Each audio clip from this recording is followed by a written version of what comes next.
Welcome to tonight's English listening, Sleep Story.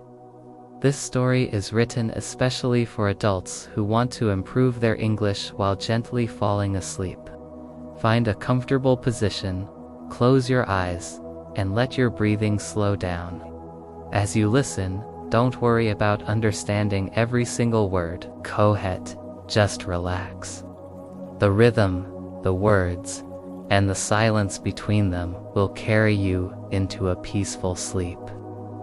In the village of Narenhal, where time seemed to stretch like soft silk between the hills, lived a man named Kale. He was neither a hero nor a scholar. He didn't carry weapons, nor did he speak of conquests, but he held something rare as stillness in his heart, and an old longing that never quite left him. Each morning, as dew kissed the stones outside his cottage, Kale would gaze eastward, where the distant still waters shimmered beyond the horizon. People said the world ended there, that past the silver lake, silence took shape, and stars spoke in forgotten tongues. But Kale believed differently. He believed that what lay beyond was not an ending, but a beginning. And so, one evening as the sky turned gold and the wind smelled faintly of jasmine, he packed a satchel with bread, a wool cloak, and a journal nearly full. Then, without telling anyone, he followed the whisper inside him and began to walk. The path led Kale into a forest so ancient, its trees bent with memory. Moss grew in soft patches like resting thoughts. The air was thick with the scent of pine and old rain. Every few steps, he saw stone markers, runes, to warn to read that night. He camped under the knotted branches of a giant elm. In the flicker of the fire, he saw shapes dancing in the leaves. Not shadows, not wind, something older. And just before he drifted to sleep, a voice not quite human, not quite dream whispered, "To remember who you are, you must forget what they called you." When he woke, the fire was out, but in its place lay a single white feather. He took it, tucked it into his journal, and moved on. Days later, the forest thinned, giving way to jagged hills. Here stood the mountain of Nemza, place where travelers carved their truths into stone. The climb was steep, the wind cold. But at the summit, Kale found what he wasn't expecting: silence, pure, unshakable, wide silence. And in the center of that silence stood a weathered wall filled with names, thousands of them, in hundreds of scripts. Some were short and sharp, others long and winding. He took his knife, approached the wall, and thought of all the names he had carried in his life: son, friend, worker, wanderer. Then, without hesitation, he carved a new one: Stillwalker, because that's what he had become, someone who walks in stillness. As he stepped away, the wind carried his breath gently down the mountainside. In the desert beyond the mountain, Kale came upon a strange tent made of mirrored cloth. It shimmered in the heat, reflecting clouds that weren't there. Inside, it was cool and dim.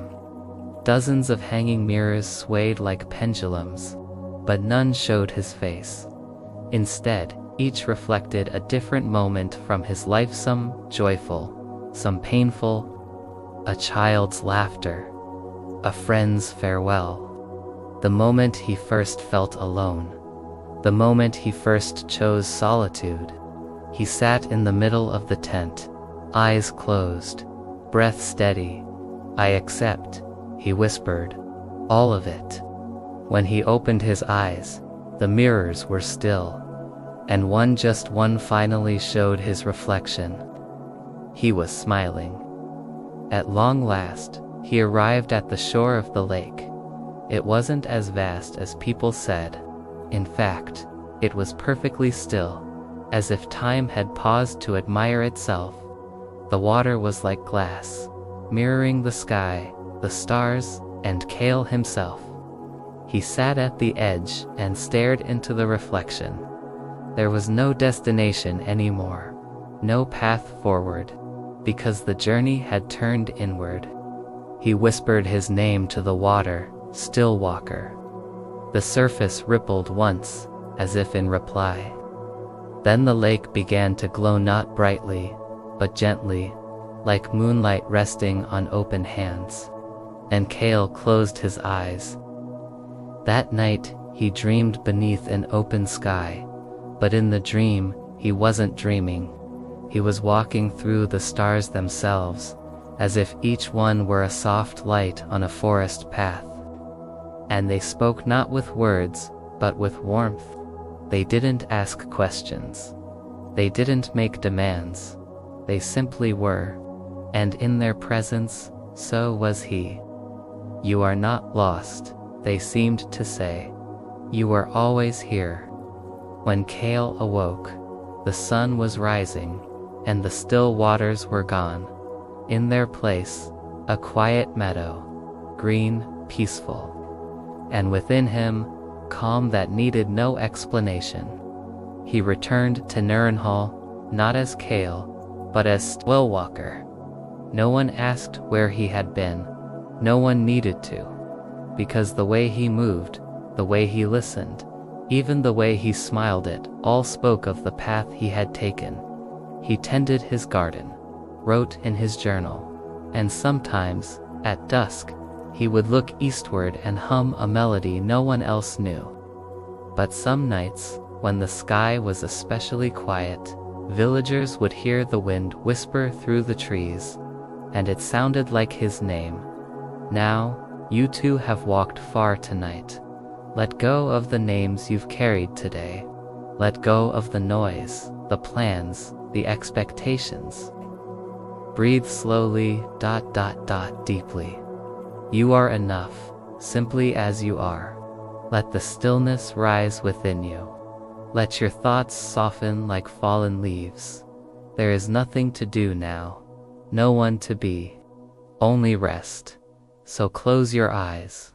Feel the softness of the bed beneath you, and drift, slowly, gently, into your own journey of silence and stars."